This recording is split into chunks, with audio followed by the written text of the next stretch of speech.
Qual deveria ser o verdadeiro final do anime de Hunter x Hunter? E você sabia que esse final está incompleto? E hoje eu trago para vocês todos os capítulos do mangá que deveriam estar no anime. Fala pessoal, Mágico aqui trazendo mais um vídeo para o Nerdlane, e nesse vídeo vou trazer o que muita gente me pediu no meu último vídeo sobre o arco da eleição. Vou contar para vocês tudo o que acontece entre o final do anime e o começo do arco de sucessão, que é o arco atual do mangá de Hunter x Hunter. E esses acontecimentos na verdade deveriam estar no final do arco da eleição do anime, só não estão porque não estavam finalizados. E tudo isso acontece entre o capítulo 340 do mangá até o capítulo 358, que é onde realmente se inicia a guerra de sucessão.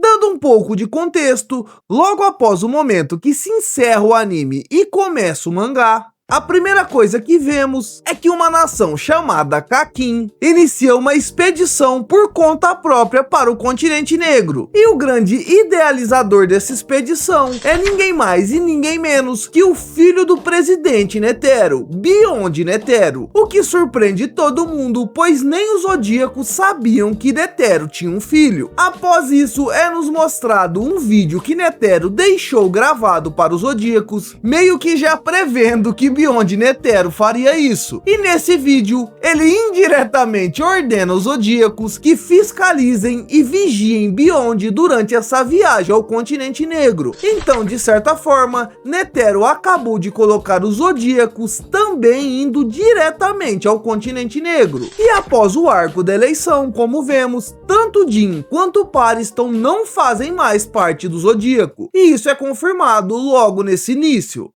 Kakin é uma nação emergente no mundo de Hunter x Hunter. No mundo de Hunter x Hunter existe uma organização que chama V5, e dessa organização fazem parte 5 grandes nações do mundo de Hunter x Hunter. E Kakin, que também é uma nação, não faz parte do V5. Essa organização, assim como as que conhecemos entre os países do nosso mundo, fazem acordos entre elas. E esse início de expedição por Kakin já vira a mesa ao seu favor, já que ele não fazia parte do V5, e o V5 tinha um acordo entre eles que estavam proibidas as expedições ao continente negro, já que o V5 no passado se aventurou algumas vezes por lá, e isso não deu muito certo, já que muitas dessas expedições retornavam com nenhum sobrevivente ou com poucos sobreviventes. A taxa de pessoas que sobrevivem e voltam saudáveis dessas expedições é de 0,03%. Então, para evitar mais mortes no mundo de Hunter x Hunter,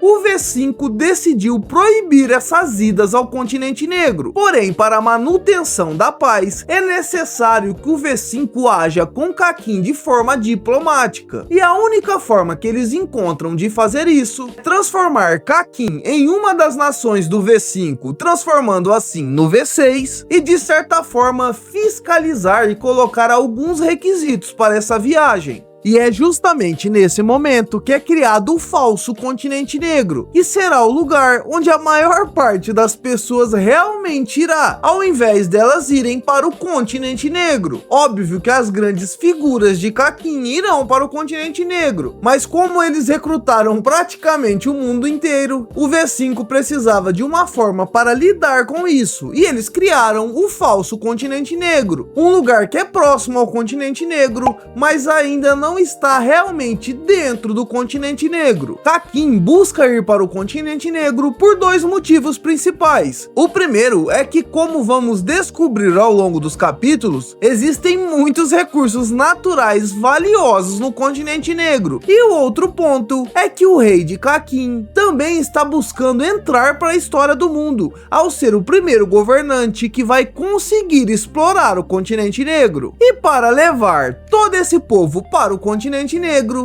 Kakin anuncia ao mundo o seu navio Baleia Negra, um navio gigantesco com vários compartimentos que consegue levar milhares de pessoas ao mesmo tempo. E não é só isso, já que o navio baleia também foi pensado estrategicamente para outro evento que vai acontecer durante a expedição para o continente negro, já que dentro desse navio vão estar toda a família real de Kakin, que é composta por 14 príncipes, além do rei e suas rainhas. E é nesse cenário que vai acontecer a guerra de sucessão pelo trono de Kakin. O rei coloca todos os seus 14 príncipes dentro desse navio em uma expedição ao continente negro, mas também para que eles lutem até a morte pelo trono de Kakin. E os príncipes também servem para as princesas, já que independente do gênero, os filhos do rei são chamados de príncipe. E vamos descobrindo que existe uma hierarquia entre os filhos do rei, no caso os príncipes. Os príncipes que nasceram primeiro das primeiras rainhas vão ter de certa forma mais recursos e mais vantagens nessa guerra de sucessão, enquanto os últimos príncipes vão ser os primeiros alvos nessa guerra. E misturado com tudo isso, dentro do navio baleia também vai estar a máfia de Kakin, uma máfia formada por 3 famílias bastante poderosas, além de outros vários componentes que estão dentro desse navio, mas que eu vou citar mais pra frente nos outros núcleos. Então, basicamente, o rei de Kakin inicia essa expedição ao continente negro, buscando seus recursos naturais e também se tornar uma figura histórica no mundo de Hunter x Hunter, além de usar essa expedição para fazer com que seu país se torne maior e também para começar o arco de sucessão para escolher o príncipe mais digno de ser o rei de Kakin. Enquanto isso, no nosso outro núcleo, que eu vou chamar de núcleo dos Zodíacos, vemos a Associação Hunter e principalmente os Zodíacos tentando se levantar após toda a bagunça que aconteceu na eleição.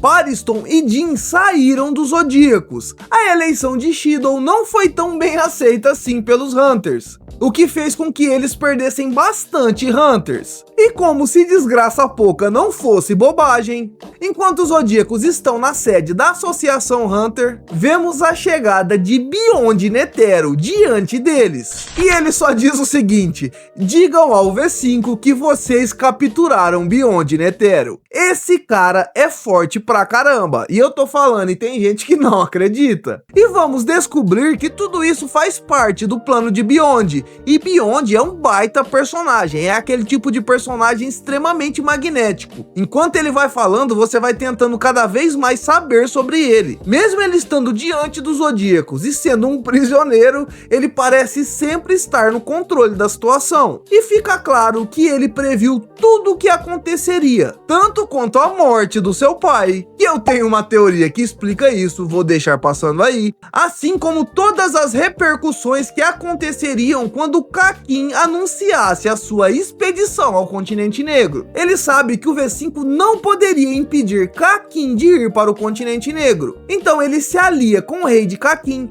promete a ele a glória e entrar na história do mundo, e ele cumpre o seu principal objetivo, que até o momento que sabemos é ir para o continente negro. E lidando com tudo isso, agora os Zodíacos precisam se reforçar para essa expedição ao continente negro que eles foram obrigados a ir. O primeiro ponto é substituir os 2 Zodíacos que saíram. Então, para isso, o primeiro que eles chamam para o lugar é Leório, já que no final da eleição o nome de Leório estava muito popular, e de certa forma Tidal utiliza isso como uma jogada política. Mas Leório já se mostra muito útil logo no começo, pois é ele quem indica Kurapika. Descobrimos que Kurapika atualmente é o líder da família Nostrade, e ele conseguiu avançar muito no seu plano de recuperar os olhos do seu clã, e é justamente por isso que não parece ser nada interessante para ele embarcar em uma expedição ao continente negro. Mas tudo muda para Kurapika quando ele descobre que um dos príncipes de Kakin é provavelmente quem está com o restante dos olhos do seu clã, fazendo com que Kurapika também participe da expedição para o continente negro. E na outra parte desse núcleo, vemos os dois desistentes dos Zodíacos se degladiando. Descobrimos que Pariston era o segundo em comando do grupo que Beyond tem. Então, Pariston é o braço direito de Beyond. E Jin descobre isso e vai atrás de Pariston. Jin quer de certa forma ficar de perto de Pariston e vigiar cada um dos seus passos. Jin chega no covil de Beyond como se ele fosse o dono da porra toda. E como eu já disse a respeito de Beyond, Jin também é outro que é forte pra caramba. Ele confronta Pariston e nos revela que Pariston tem acesso a 5.000 ovos de formigas quimeras. Ele aproveitou toda a bagunça na associação durante o arco das formigas quimeras, e quando o presidente morreu, ele conseguiu acesso a esses ovos. Nesse momento também vemos uma breve aparição do nosso menino Gon. Vemos ele entrando em contato com Jin e dizendo que não consegue mais usar Nen. E Jin diz para ele que Gon provavelmente voltou ao normal. Então ele está da mesma forma que ele estava quando não sabia Nen. Vemos que Gon retorna para a Ilha da Baleia e por enquanto está vivendo uma vida normal. E não parece ter nenhum objetivo claro como ele tinha nos arcos passados. Outro ponto importante aqui é que esse grupo de Beyond estava tentando infiltrar pessoas no exame Hunter que a associação fez. Porém, eles não conseguiram infiltrar ninguém, porque um dos examinadores era Kurapika, e sabemos que Kurapika consegue ver quem está mentindo. Porém, um dos capitães desse grupo de Beyond diz o seguinte: não tem problema algum, o plano inicial sempre foi que Beyond chegasse ao continente negro e fugisse. Mas vale lembrar que Beyond está sendo vigiado pelos Zodíacos. Então, se esse cara, vigiado pelos Zodíacos, tem o plano de simplesmente chegar lá e fugir, vocês já podem imaginar o quão forte esse cara deve ser. Vemos aqui também o que supostamente é a habilidade de Jin. Pariston cria todo um teatro para que Jin seja obrigado a utilizar sua habilidade. E ele utiliza a habilidade que ele recebeu de Leório na eleição. Ele diz a Pariston que a habilidade dele é copiar golpes que ele recebe. Mas logo após isso, ele diz que sabia do plano de Pariston para descobrir sua habilidade. Então, na minha opinião, é muito provável que essa não seja a verdadeira habilidade de Jin. E se você está curtindo o vídeo até o momento, não esqueça de deixar o seu like. Comente aí se vocês querem que eu traga todo o arco de sucessão comentado dessa forma aqui no canal. E se inscreva para não perder os conteúdos do Nerdlane. Se você curte bastante o canal, considere se tornar membro por um valor muito pequeno, mas que ajuda bastante aqui no Nerdlane. E sempre dê uma olhadinha nos produtos que estão associados ao vídeo. Eu sempre escolho produtos interessantes e que tem a ver com o tema do vídeo, e que se caso você gostar e comprar, vai ajudar bastante o Nerdlane.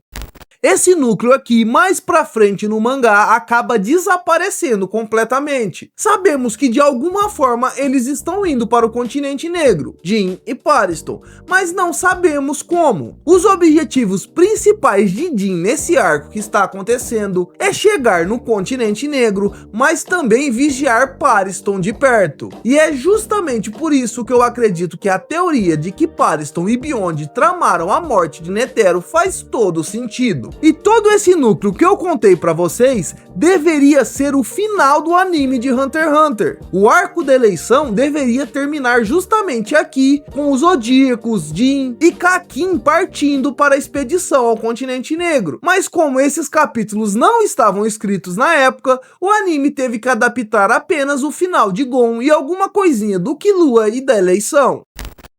E para finalizar, o nosso último núcleo, que também vai convergir com os núcleos anteriores, é o núcleo da luta de Chrollo e Hisoka. Após Chrollo recuperar o seu Nen, Hisoka deixa com que ele marque o dia e o horário da luta entre os dois, algo que Hisoka vai descobrir que foi uma péssima escolha. E ele marca a luta entre os dois na Arena Celeste. Então, após tanto tempo aguardando, até mesmo ajudando a trupe fantasma a recuperar os os poderes de Chrollo, Hisoka finalmente vai conseguir a sua luta. E essa luta já começa com Chrollo deixando claro que ele não vai dar chance nenhuma para Hisoka. Chrollo, diferente do Hisoka, que curte o desejo da batalha, não tá nem um pouco interessado nisso. Ele é bastante pragmático e quer economizar o máximo de tempo derrotando Hisoka com o mínimo de risco possível. E é por isso que Chrollo se preparou muito bem para essa batalha. Começando que Chrollo já melhorou seu segredo do bandido. Ele criou uma habilidade que se chama marca-páginas, e esse marca-páginas possibilita que Chrollo utilize alguma habilidade do segredo do bandido com ele fechado. Além disso, ele teve sorte ao roubar uma habilidade que foi afetada pelo nem pós-morte do usuário que foi roubado. E essa habilidade agora é permanente a Chrollo. Mas o principal ponto aqui é que Chrollo cria, como eu já disse, uma estratégia totalmente segura para ele e com o mínimo de risco possível. E na verdade, apesar de muita gente chamar isso aqui de luta,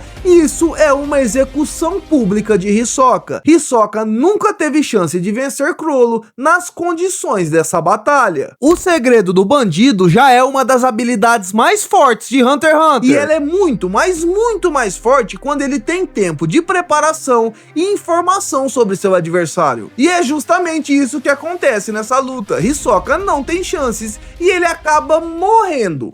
Porém, ele não morre de verdade. Ao perceber que realmente vai de F, Hisoka faz um contrato de NEM com sua Banji Gun e pede a ela que bombeie tanto o seu coração quanto o seu pulmão. E também com a mesma sorte que Chrollo teve no passado, Hisoka tem seu NEM afetado pelo NEM pós-mortem, que reflete na sua Banji Gun, que faz exatamente o que ele tinha solicitado a ela. Hisoka havia contratado Maki para curar seus ferimentos, achando que ele tinha alguma chance de vencer Chrollo. E mesmo vendo que ele já está morto, Maki vai cumprir o que ela tinha acordado com Hisoka. E é nesse momento que ela vê esse palhaço desgraçado voltar à vida. E ele não só volta à vida, ele utiliza a Maki para mandar um recado todo especial para a trupe fantasma: vocês todos vão morrer.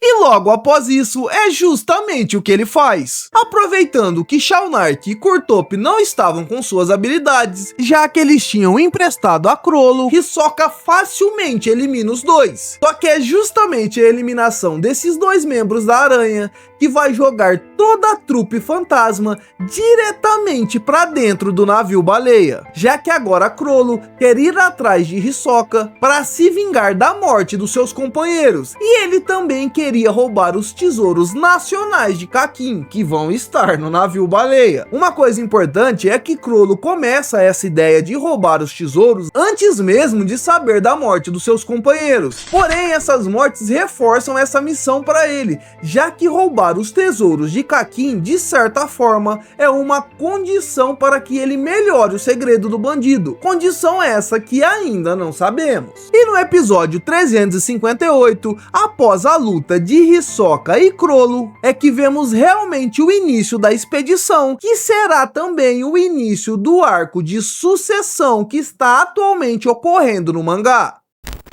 Como vocês viram, essa preparação para o arco de sucessão e talvez um possível arco do Continente Negro está lotada de personagens, e conforme o arco de sucessão se inicia, vemos que existem mais personagens ainda. E atualmente, no mangá de Hunter x Hunter, não vimos praticamente nada desses núcleos. O único núcleo que realmente está avançando bastante é o núcleo dos príncipes e a guerra de sucessão de Kakin. Não vemos a aparição de Jin ainda, vemos muito pouco de Hisoka e da trupe, e até mesmo de Beyond Netero.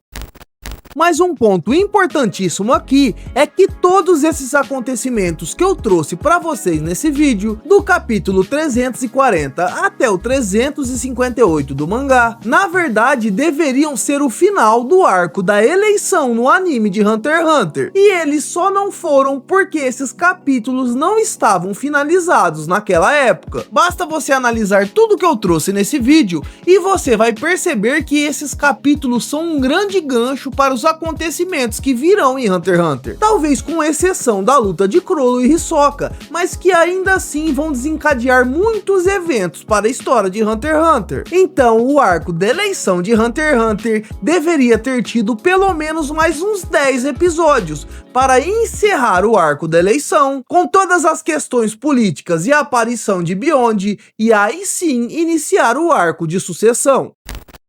Então é isso, pessoal, espero que vocês tenham gostado. Eu trouxe esse vídeo para mostrar como deveria ser realmente o final do anime de Hunter x Hunter, já que infelizmente, na época que estava sendo desenvolvido, esses capítulos ainda não estavam escritos. Espero que vocês tenham gostado do vídeo, e se vocês quiserem, comentem aí para que eu traga o arco de sucessão completo aqui no canal. Por hoje é só, pessoal, muito obrigado, agradeço a atenção de todos e até a próxima.